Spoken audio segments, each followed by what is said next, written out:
दे मुझको मैया, कैसे कहूँ मैं तारी। कर्म के कारण तुम विधवा हो गई, आज तुम बता दो तुम्हें माँ में कैसे कहूँ। भरत जी कह रहे हैं पावन होता जग में मैया, माँ बेटे का नाता, कर्म किया है तूने ऐसा, तुमको कहूँ कुमाता।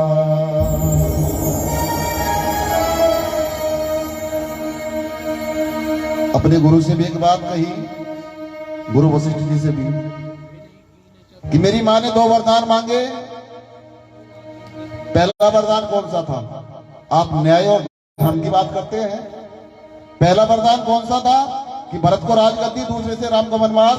अरे गुरुदेव, आप धर्म और न्याय की बात करते हैं, पहले मुझे राजगद्दी मिलनी चाहिए थी, तब मैं देखता मेरे भाई भरत को कौन वनवास भेजा।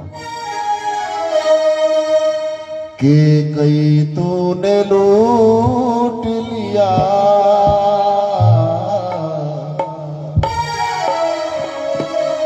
दशरथ के खजाने को,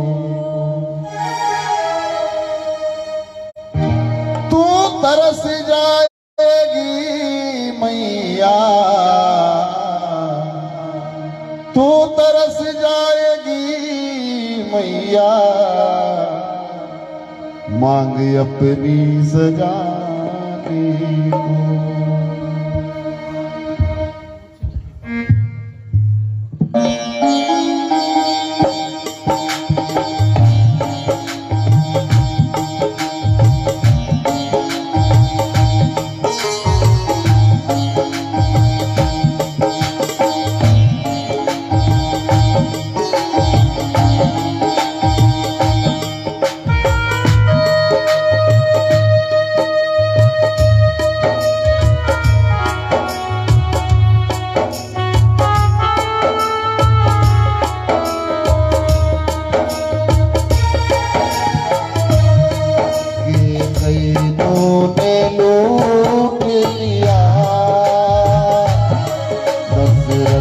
के खजाने को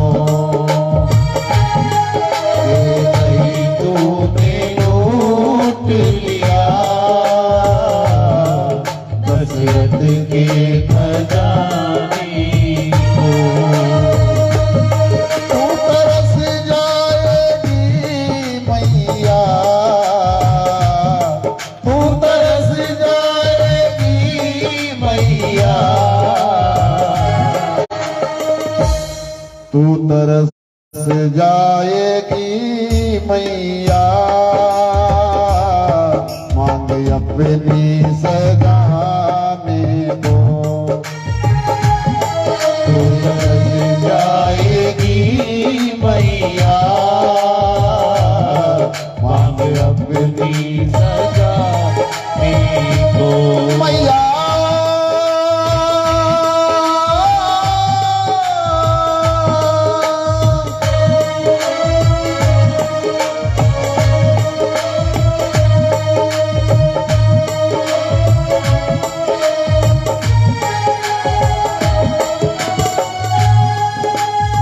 और कहा मां, मार पाई ना तू मन को,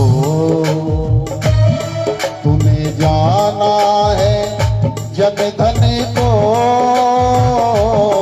मार पाई ना तू मन को, तूने जाना है जन धन को।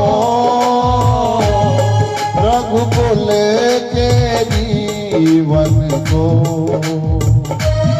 राम भेजे क्यों बन को।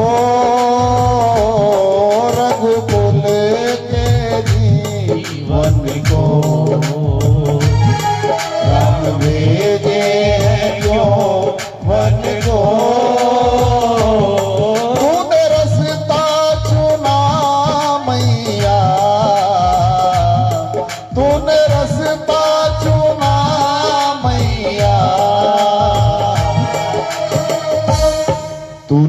रसता चुना मैया, सीता नरक में जाने को। ये नहीं तूने लूट लिया दशरथ के खजाने को।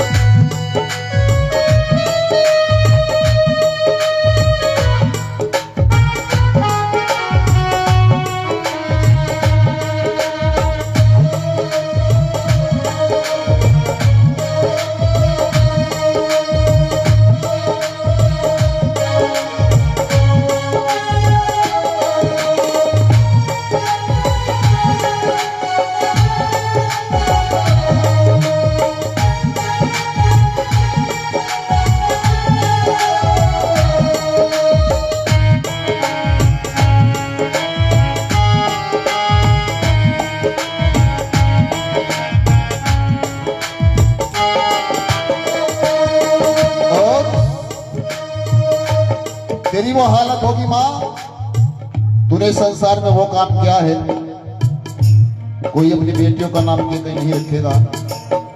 और सुनो क्या लिखा है।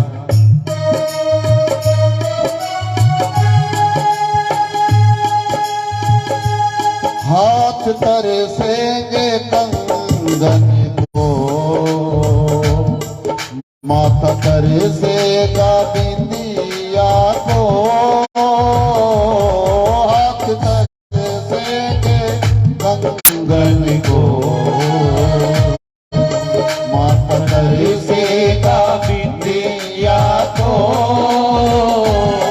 बाल तरसेंगे गजरे को, आप तरसेंगी गजरे को।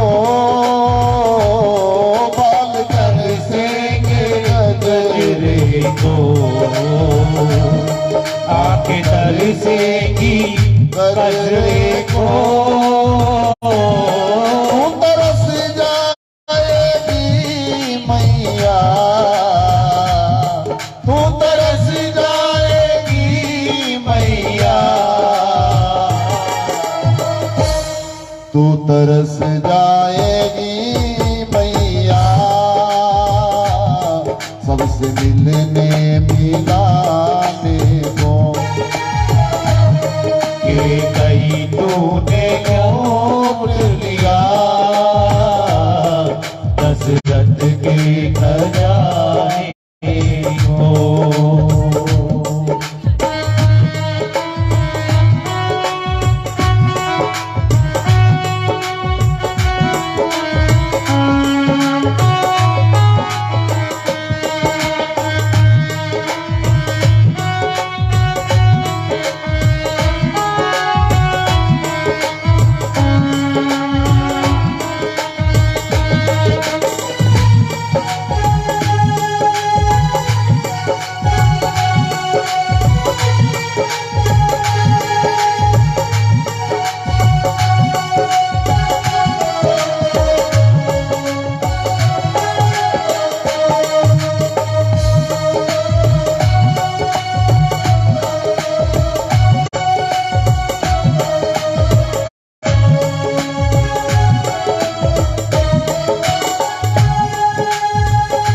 भरतलाल ने कही इस रघुकुल की यदि कोई शान है, आन बान शान सब कुछ है तो मेरे रघुवर हैं। और अंत में एक बात बड़ी भाव से कही, राम प्राणों के प्यारे हैं,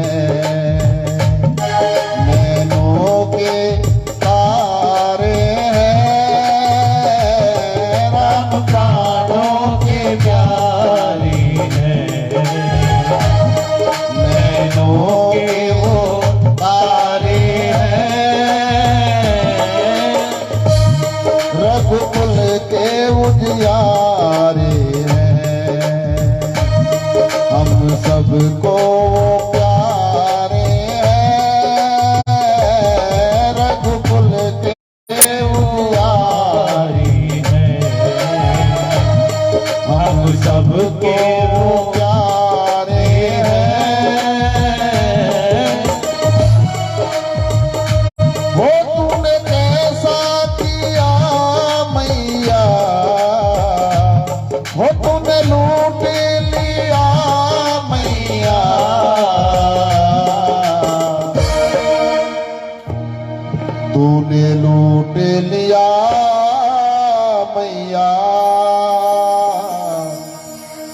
रघुकुल के घराने को तू तरस जाएगी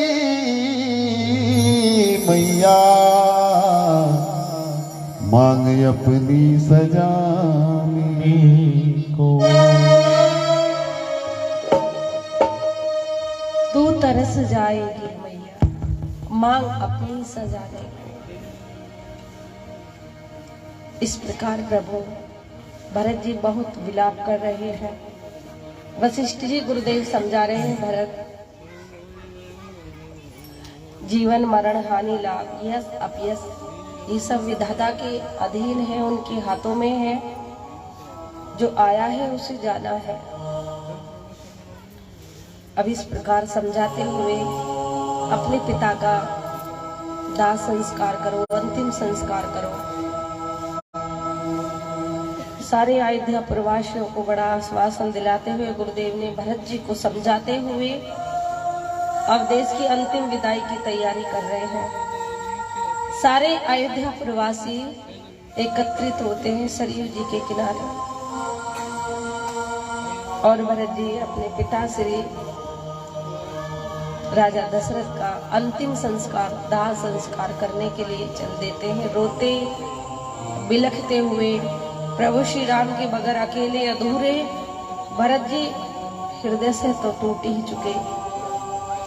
सारा अवध एकत्रित होता है सरयू जी के किनारे और महाराज जी एक दिवंगत महापुरुष की अंतिम विदाई होती है। एक महान संत को अंतिम विदाई देते हैं। चिता की काष्ठ बनाते हैं, चिता की यानी चंदन की लकड़ियां एकत्रित की, चंदन की सारी चिता बनाई। सबने 5-5 लकड़ियां लगाई चंदन की और सरयू जी के किनारे सब रोने लगे अपने अन्नदाता के लिए, एक दिवंगत महापुरुष के लिए, एक महान संत के लिए। सोचे पिता मेरे लाल को कोई आँच न आए, अंत समय में लाल वही पिता में अग्नि लगाए। आज अपने पिता को विदाई देते हुए रोते हुए सारा अवध अपनी अश्रुओं की भीगी और भाव विभोर होते हुए प्रभु जी भक्ति में शोक में डूबते हुए अंतिम विदाई दी है। तो गुरुदेव यहाँ कह रहे हैं कि भरत 4 चीजें ऐसी होती हैं जिनके लिए रोया नहीं जाता, सिर्फ अफसोस किया जाता है। आप देखिए महापुरुष के लिए, एक महान संत के लिए, एक दिवंगत महापुरुष के लिए सब रो रहे हैं, पूरा अवध रो रहा है। आप और हम भी रोते हैं उनकी कथाओं में। अच्छे पुरुष के लिए, महान पुरुष के लिए सब रोते हैं, लेकिन 4 पुरुष 4 जीव ऐसे होते हैं जिनके लिए रोया नहीं जाता, सिर्फ अफसोस किया जाता है। वो 4 चीजें कह रहे हैं प्रभु जी कि जो ब्राह्मण वेदहीन हो जाए, जो ब्राह्मण वेदहीन हो जाए और प्रभु जी वेदों से चूक जाए, अपना धर्म छोड़ दे, विषय वासनाओं में खो जाए, विषयों में डूब जाए,